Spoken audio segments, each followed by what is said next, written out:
The final request. If you think you've seen everything death row has to offer, think again. Hit subscribe, drop a comment, and stay locked in because this final request didn't just shock the prison, it exposed something no one was supposed to find. The call came in just before midnight. A quiet neighborhood on the edge of the city. No history of violence. No prior incidents. The kind of place where nothing ever happens until it does. When officers arrived, the front door was already open. No signs of forced entry. No broken windows. Just silence.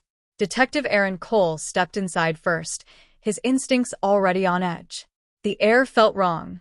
Heavy. Like something had just happened, and the house hadn't caught up yet. "Clear the rooms," he said. Officers spread out, checking every corner. The living room was untouched. Kitchen the same. Everything looked normal. Too normal. Then they reached the basement door. It was slightly open. Cole paused, his hand resting against the frame before pushing it wider. The smell hit first. Not strong. Not obvious. But enough to tell him they were too late. He descended slowly, each step echoing into the darkness below. At the bottom he saw it. A man lying on the floor, motionless.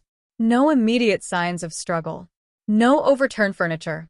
Just a still body in a room that felt carefully controlled. "Call it," Cole said quietly. "We've got a victim." The man was identified as Robert Hale, a financial consultant with no criminal record, no known enemies, and no clear reason to be targeted. Which made the case harder. Because when there's no motive, there's usually something hidden beneath the surface. The investigation moved quickly. Phone records, financial history, surveillance footage from nearby streets. And then a name surfaced. Ethan Cross, 34. Former business partner of Robert Hale. According to records, their partnership had ended months earlier under unclear circumstances. Witnesses placed Ethan near the area that night. And unlike the crime scene, his story didn't stay consistent. At first, he denied being there. Then he admitted he drove past. Then he claimed he stopped but never went inside. Detective Cole watched the interrogation unfold, noting every shift, every hesitation. "Why lie?" Cole asked him directly. Ethan didn't answer right away. When he finally spoke, his voice was low. "Because I knew how it would look." And it did look bad. Bad enough that when they searched his apartment, they found something that changed everything. A set of keys. Not his. Identified as belonging to Robert Hale. The room went silent. Because that wasn't coincidence. That was connection. Ethan Cross was arrested within 24 hours. The trial was swift. The evidence was strong. And the verdict came back without hesitation. Guilty. Sentence, death. Years passed. Appeals were denied. The case faded from headlines, becoming just another closed file in a system built on final decisions. Until the night before Ethan Cross was scheduled to be executed. Warden Marcus Hill reviewed the standard paperwork, expecting nothing unusual. Final statements. Witness confirmations. Last meal request. Routine. Until he reached the final page. He stopped. Read it again. Then a third time. Because what Ethan Cross had written didn't make sense. "I want the same meal Robert Hale had the night he died." Hill frowned. There was no record of that. No one had ever documented what Hale ate that night. The detail had never been released publicly. Not in reports. Not in court. Not anywhere. And yet, Ethan Cross had just asked for it. Exactly. Word for word. The room felt colder. Because there was only one way he could know that. Only one possibility that explained it. Ethan Cross wasn't guessing. He wasn't imagining. He knew. And that meant one thing. He had been there. But if he was telling the truth now, then why had something about that night never added up? And what else had he been hiding all this time? The meal no one recorded. Warden Marcus Hill didn't believe in coincidences. Not on death row. Especially not the night before an execution. He sat alone in his office, the final request form still open in front of him. The words hadn't changed. "I want the same meal Robert Hale had the night he died." There was no official record of that meal. It had never been logged, never mentioned in trial, never released to the public. Yet Ethan Cross had written it like he knew it. like he remembered it. Hill picked up the phone. "Get me Detective Aaron Cole." Within hours, Cole was back inside the prison, standing under the cold fluorescent lights of a place he never expected to revisit. "I thought this case was done," he said as Hill handed him the request form. "So did I," Hill replied. "Until this." Cole read it once, then again slower. His expression changed. "That detail was never public," he said. Hill nodded. "Which means either he was there, or something we missed is about to surface." Cole didn't hesitate. "I need to talk to him." Ethan Cross was brought into the interview room in chains, his expression calm, almost too calm for a man hours away from death. Cole sat across from him, placing the request form on the table. "You want to explain this?" he asked. Ethan looked at it briefly, then back up. "I was wondering how long it would take," he said quietly. "For what?" Cole pressed. "For someone to finally ask the right question." The room fell silent. "You asked for Robert Hale's last meal," Cole said. "Something no one should know."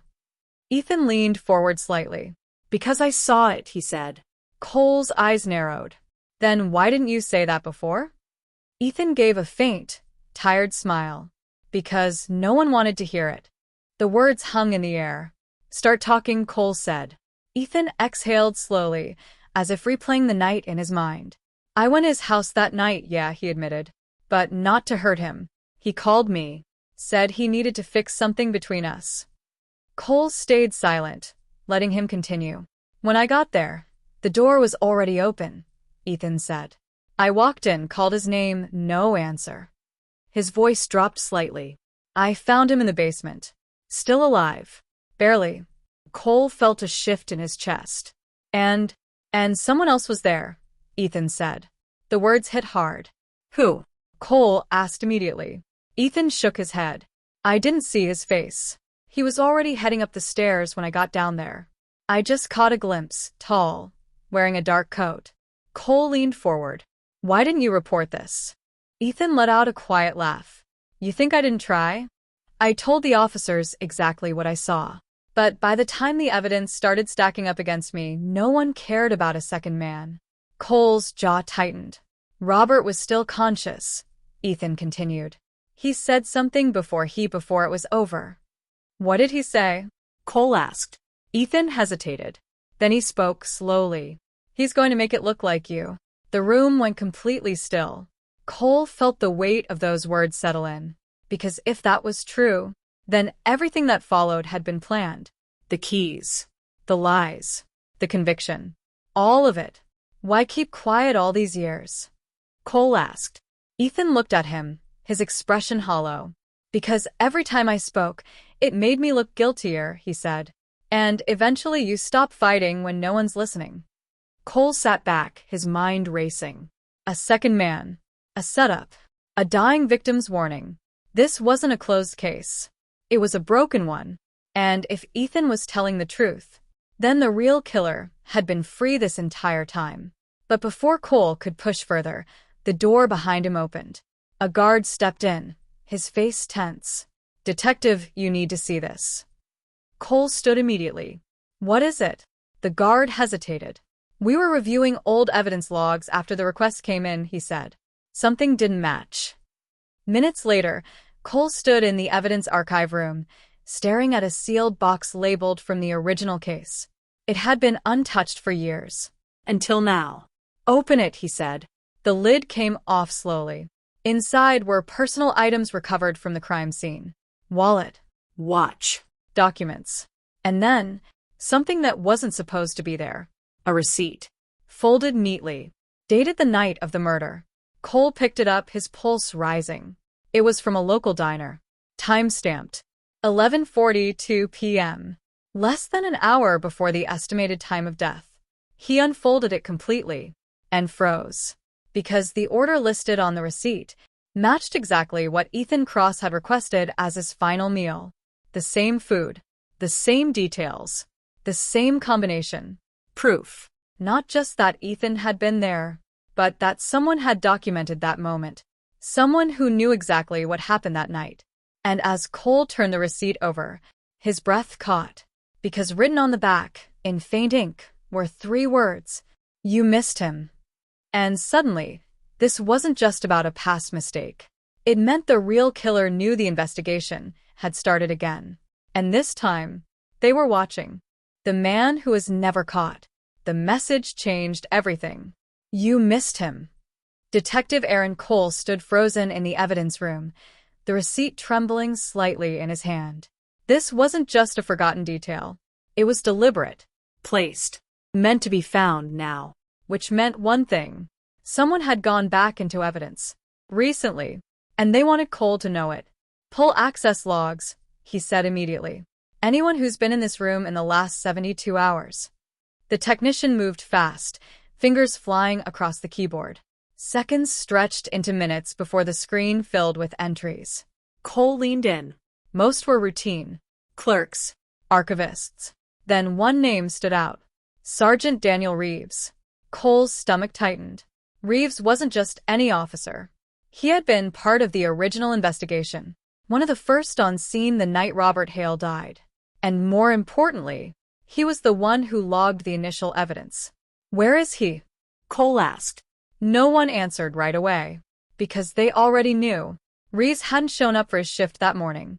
Cole didn't waste another second. Within minutes, units were dispatched to Reeves' last known address. Patrol cars cut through the early morning streets, sirens low but urgent. When they arrived, the front door was open. Inside, the house was quiet. Too quiet. Cole entered first, weapon drawn. Every instinct on edge. Reeves, he called out. No response. The living room was clean. Kitchen untouched. But the back office, that's where it changed. Files were spread across the desk. Old case photos. Reports. All from one investigation. Robert Hale. Cole stepped closer, scanning the documents. Annotations. Corrections. Notes written in the margins. Reeves hadn't just revisited the case. He had been studying it, fixing it, or rewriting it. Then Cole saw the board on the wall. Photos connected by lines. Ethan Cross, Robert Hale, and others. Faces Cole didn't recognize. Different cases. Different victims. But the same pattern. Framed suspects. Misleading evidence. Carefully constructed timelines. A system. Reeves wasn't just covering up one crime. He had been doing this for years. And then Cole heard it. A floorboard creak. He turned sharply. Police.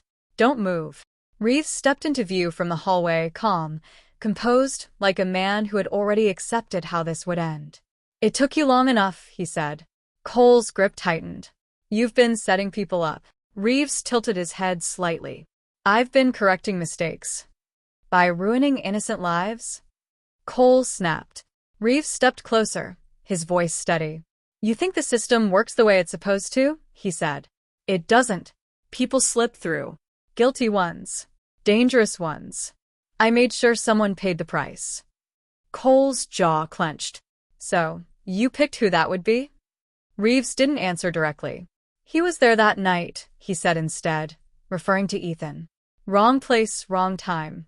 It made sense. And the others? Cole pressed. Reeves's silence said enough. You killed Hale, Cole said flatly. Reeves finally smiled. Not the way you think, he replied. Cole felt the tension spike. Hale found out. Reeves continued. About everything. The cases. The adjustments. He was going to expose it. So you silenced him, Cole said. I contained a problem, Reeves corrected. The words hung in the air, cold and final. And Ethan? Cole asked. Reeves shrugged slightly. Collateral. For a moment, no one moved.